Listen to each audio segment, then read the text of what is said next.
Ils vont à fond sur leur petit vélo sans pédale, mais équipés de patins pour la neige. Au cœur de la station du Corbier, à l'espace débutant, 25 petits participent à une course de draisienne. Divisés en poules et classés en catégories d'âge, 3, 4 ou 5 ans, ils dévalent la piste à toute allure pour franchir la ligne d'arrivée en premier.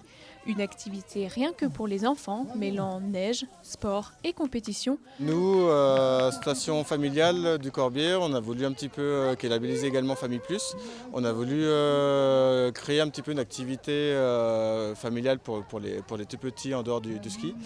Et du coup, on propose chaque semaine une animation draisienne. Et avec le fournisseur en fait, des draisiennes qui lui organise les compétitions l'été, nous a proposé de créer cet événement-là pour l'hiver. Tous les enfants donnent le meilleur d'eux-mêmes sous l'encouragement de leurs proches et des spectateurs. Certains sont plus confiants. Mathias, par exemple, vient de remporter les courses de sa poule. Il accède donc au final. Là, j'ai réussi à battre tout le monde parce que je suis plus fort.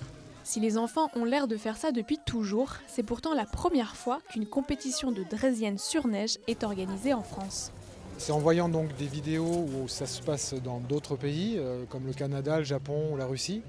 J'ai vu des draisiennes descendre avec ses patins de ski et je me suis dit, comme je fais déjà, j'en suis à ma 15e course sur terre, pourquoi pas mettre des patins et en essayer une de course sur neige. Tous les participants reçoivent une médaille et ceux qui ont terminé les courses premiers montent même sur le podium et ont leur récompense directement des mains de la mascotte. S'ensuit alors chocolat chaud et goûter, mais surtout un repos bien mérité.